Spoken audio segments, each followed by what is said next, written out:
l'EHPAD La Lignea.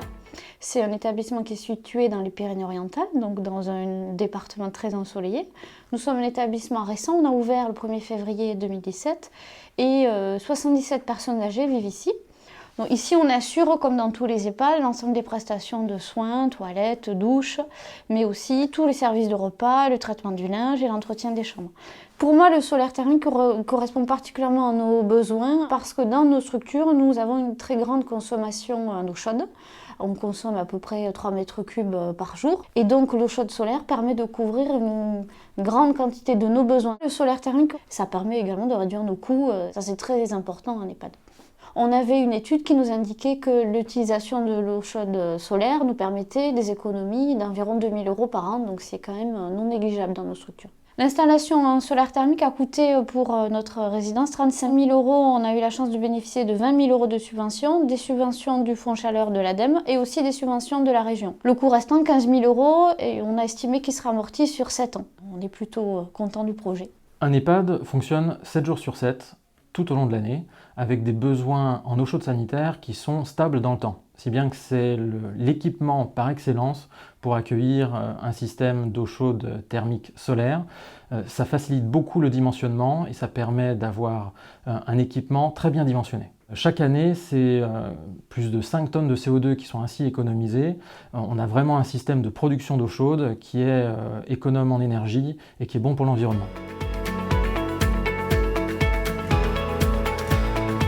Alors pour cette installation solaire thermique, nous avons 12 panneaux solaires qui sont installés en toiture sur 2 rangées, donc ça fait une surface de 24 mètres carrés pour les panneaux solaires. Donc en chaufferie, on a un ballon pour le chaude solaire de 1500 litres qui est complété d'un ballon pour le gaz de 1000 litres environ.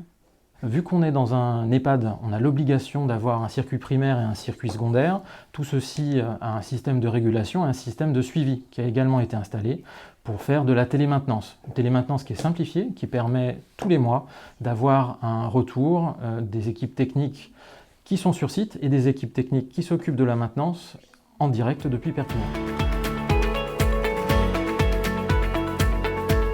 La clé de réussite de cette opération, ça a été un échange permanent entre les différents acteurs, que ce soit la maîtrise d'ouvrage déléguée, les entreprises et les concepteurs, jusqu'à l'exploitant.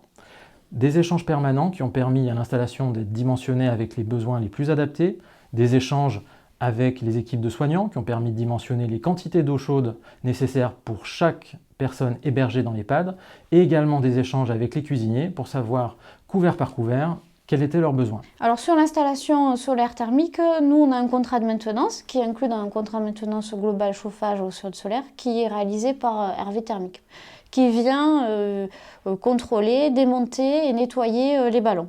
Pour tout le reste du suivi de la maintenance, ça se fait en interne par notre équipe technique. Donc vraiment, on a un suivi. Ça, c'est vraiment une clé de réussite, je pense, dans ce type d'équipement.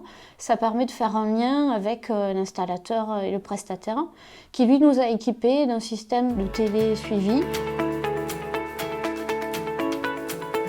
Alors, le bilan que je fais de l'installation de l'eau chaude solaire thermique à la Limantina, il est très encourageant, il est positif. Je crois que c'est le cas de toutes les structures comme les nôtres qui ont de grandes consommations en eau et qui en plus sont situées dans un secteur très ensoleillé. L'autre plus, c'est qu'en tant qu'établissement public, je pense qu'on a un devoir d'exemplarité et ça nous permet de donner l'exemple en nous inscrivant dans une politique de responsabilité sociétale et il nous restera à communiquer là-dessus. Plusieurs conseils, peut-être sur des niveaux différents.